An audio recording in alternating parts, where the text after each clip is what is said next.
pembelajaran lagi. Kita kemarin bertemu di materi yang berbeda, hari ini juga berbeda lagi. Jadi sebelum pembelajaran silakan ketua kelasnya untuk memimpin doa terlebih dahulu. Sebelum kita memulai pelajaran, marilah kita berdoa menurut agama dan kepercayaan kita masing-masing. Berdoa dimulai.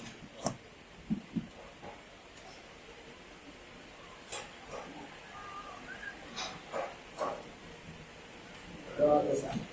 Oke, terima kasih Robi. Sebelum pembelajaran dimulai, saya mau cek dulu kehadiran teman-teman. Hari ini ada yang tidak hadir? Iya. Jadi semua hadir ya? Ya. Oke.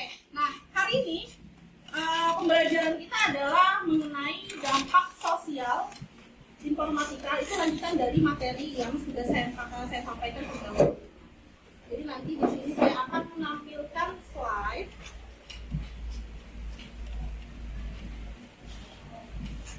Dampak sosial informatika. Dari yang kalian lihat di depan, coba saya ingin tanya, kira-kira siapa di sini yang punya media sosial? Silakan angkat tangan coba. Yang punya media sosial, oke. Media sosial apa yang kamu punya? Saya memiliki media sosial berupa WhatsApp dan Facebook. Kemudian itu selama kamu menggunakan media sosial apa yang kamu dapat? Saya lebih mudah mencari informasi dengan cepat dan lebih mudah diingat. Lebih mudah diingat. Dampak negatifnya apa? Aktivitas saya dapat diketahui oleh orang lain dan tidak lagi menjadi besar. Oke, kalau positifnya kamu pakai media sosial? Positifnya jadinya seperti apa? Lebih mudah mendapatkan informasi ya dari media sosial itu. Oke, terima kasih Hadi. Oke, kita lanjut lagi. Di sini saya akan memberikan slide tentang media sosial. Ada apa saja di depan? Facebook, Instagram, WhatsApp. Dari ketiga media sosial itu, apa yang menjadi misalkan ini lebih sering kamu gunakan? WhatsApp. Apa yang kamu dapat dari penggunaan WhatsApp? Komunikasi menjadi lebih cepat. Komunikasi menjadi lebih cepat. Apalagi Komunikasi dengan orang yang jauh. dapat berkomunikasi dengan orang yang jauh. Ada lagi segala informasi itu lebih cepat ya. Karena semua orang sekarang menggunakan informasi itu melalui media sosial. Mau dia dari Facebook, mau dia dari Instagram, ataupun dari WhatsApp. Tapi pada umumnya semua menggunakan WhatsApp. Oke. Adakah batasan usia penggunaan media sosial? Tidak ada, bebas. Tapi ada beberapa platform itu yang untuk batasan usianya itu di bawah 13 tahun itu tidak boleh ya. Tapi ada beberapa. Tapi kebanyakan orang yang menggunakan media sosial biasanya identitasnya itu bisa dipalsukan nggak? Bisa. Jadi mereka lebih mudah akses ya. Nah, itu dampaknya yang negatifnya. Positifnya tadi lebih mudah mendapatkan informasi. Nah, di sini saya akan memberikan video mengenai dampak penggunaan media sosial. Hai geng, sebagai generasi yang hadir di zaman sekarang, internet menjadi salah satu kebutuhan pokok yang tidak bisa dilepaskan dari kehidupan sehari-hari. Nah, ternyata ketergantungan terhadap internet ini membuat beberapa perubahan pada gaya hidup. Kali ini, aku membahas beberapa dampak negatif dari internet yang mungkin kamu gak sadari. Penasaran? Yuk kita lihat videonya.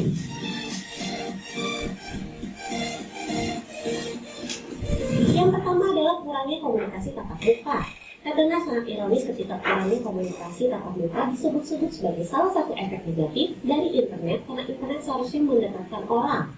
Tetapi kenyataannya adalah entah bagaimana banyak orang merasa lebih mudah untuk berkomunikasi melalui internet daripada dengan cara langsung bertatap muka. Kemudahan berkomunikasi yang ditawarkan internet akan membuat kamu lebih suka berdiskusi melalui aplikasi chat dan juga pesan yang tersedia di internet. Hal ini bisa mempengaruhi hubungan pribadi kamu dengan teman dan keluarga. Karena entah bagaimana, kebiasaan suka mengobrol secara online itu bisa memisahkan kamu dari kehidupan dunia nyata. Yang kedua adalah kurangnya kreativitas. Salah satu fitur penting internet adalah sumber informasi yang tidak terbatas. Fitur ini menguntungkan pengguna dengan akses cepat ke informasi yang dibutuhkan dengan mudah. Namun, hal tersebut bisa membuat kamu akan menjadi kurang kreatif karena secara kamu sadari atau tidak, kemudahan untuk mendapatkan semua informasi yang kamu butuhkan dari internet yang menyebabkan kurangnya kreativitas. Hal ini juga yang membuat plagiarisme merajalela. Banyaknya ide kreatif yang diupload di internet dan kemudahan untuk mengaksesnya membuat banyak orang bisa meniru ide kreatif tersebut secara bebas, geng.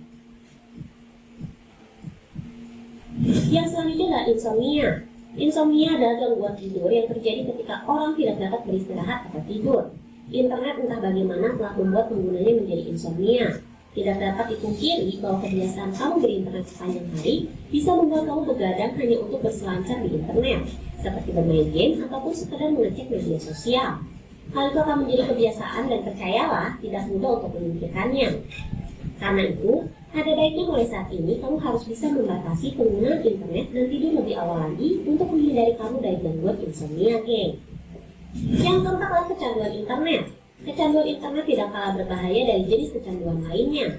Orang yang kecanduan internet akan lebih cenderung mengalami depresi daripada orang normal karena orang yang mengalami kecanduan internet merasa dirinya tidak bisa hidup tanpa adanya ponsel atau komputer untuk akses ke internet. Game online dan media sosial telah menjadi penyebab terbesar seseorang untuk menjadi kecanduan akan internet.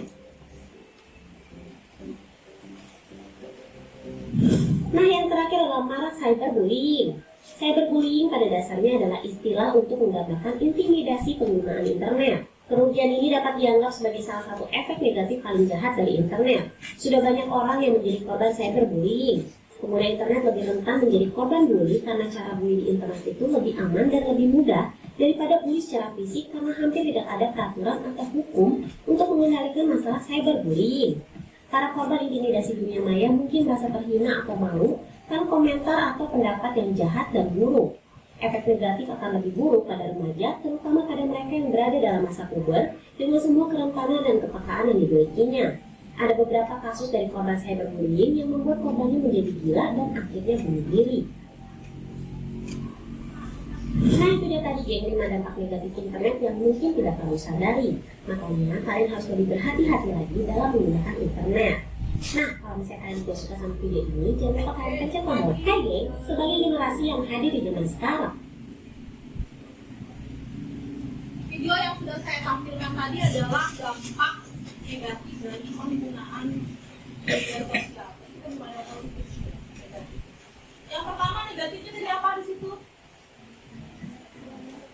Iya, tidak ada komunikasi tatap muka. Jadi kita hanya berkomunikasi melalui media sosial. Apalagi insomnia, kurang tidur. Apalagi tidak ada kreativitas. Terus kecanduan internet. Setelah itu apalagi cyberbullying. Cyberbullying itu jadi apa? Tidak ada lagi batasan orang mau berkata-kata tidak baik di media sosial. Jadi lebih mudah ini.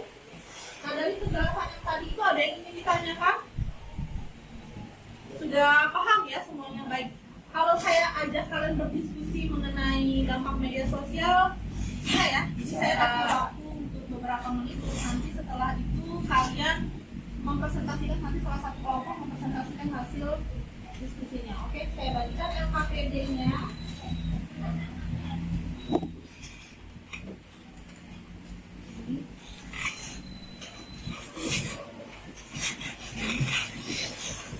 Silakan kalian yang sudah dapat LKPD-nya untuk berdiskusi. Ini ada ini ya.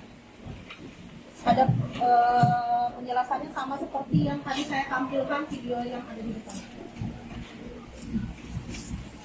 Saya kasih waktu 10 menit untuk mendiskusikan LKPD yang sudah saya berikan ke kalian.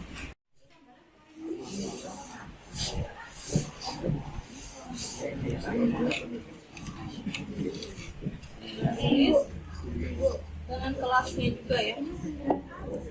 Masih aja. Iya. Nggak apa-apa.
Oke, cukup ya diskusinya. Silakan ada perwakilan kelompok yang mau presentasikan hasil diskusi secara pertama. Oke, kelompok 3. Silakan pilihannya. Jelaskan dulu ya ini. Jelaskan di awal.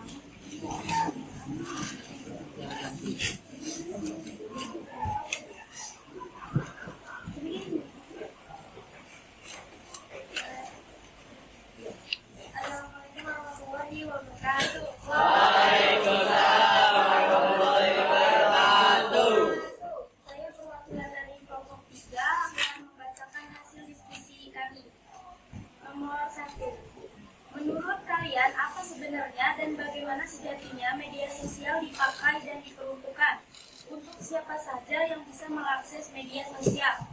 Jawaban kami adalah media sosial adalah alat komunikasi dan interaksi yang dirancang untuk pertukaran informasi antara orang atau orang-orang yang terhubung satu sama lain. Media sosial diciptakan untuk memungkinkan penggunanya berkomunikasi, berbagi informasi, dan terhubung dengan kerabat.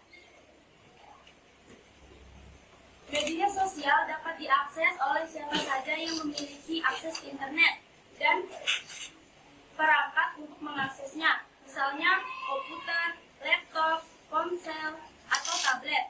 Tidak ada batasan usia atau jenis kelamin untuk mengakses media sosial. Nomor 2 akan dibacakan oleh silakan. Jika kartu keluarga milikmu tersebar di internet, apa pendapat kalian? Bagaimana cara mencegah kartu keluarga kita tersebar di internet? Yang pertama, jangan sembarangan memberikan kakak kepada sembarang orang.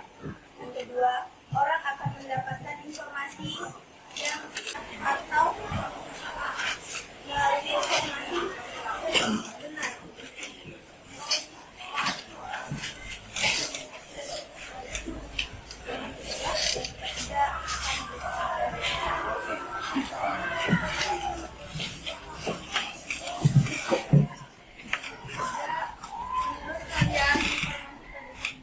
Menurut kalian, apakah berdampak positif atau negatif jika foto kita disebar di dunia maya?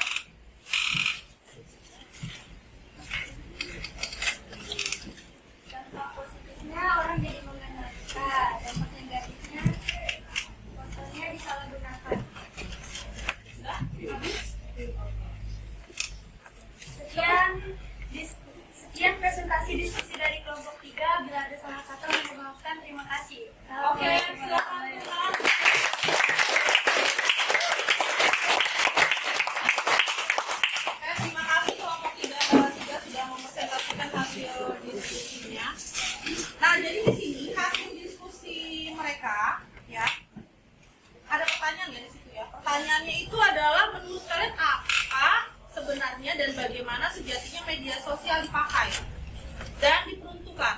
Kemudian untuk siapa saja yang bisa mengakses media sosial. Jadi sejatinya media sosial itu adalah alat komunikasi, interaksi dari mana saja.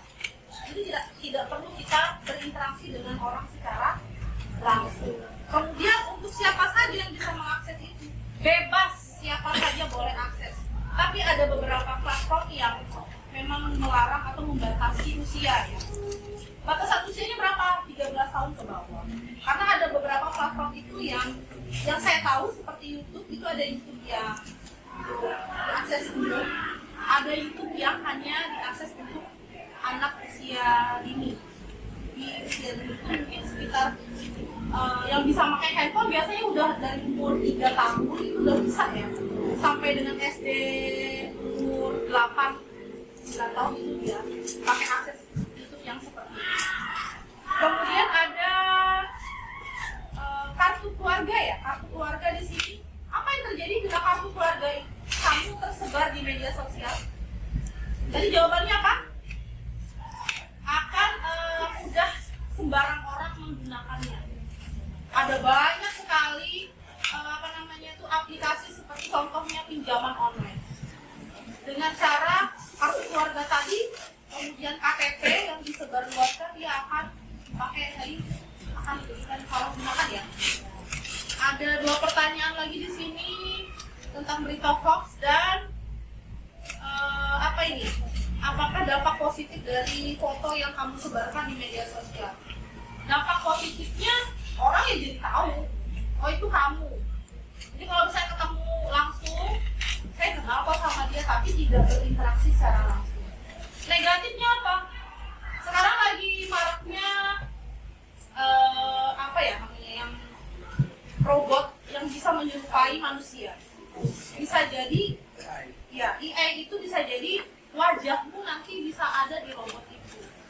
Suaramu bisa jadi sama seperti suara robot itu bisa jadi sama dengan suaramu. Semua sama. Itu udah tadi dampak negatif. Oke, cukup. Terima kasih. Lanjut lagi. Dari sini ada yang mau menyimpulkan hasil pembelajaran yang sudah kita pelajari hari ini. Silakan, ada yang mau. Oke, silakan. Andi.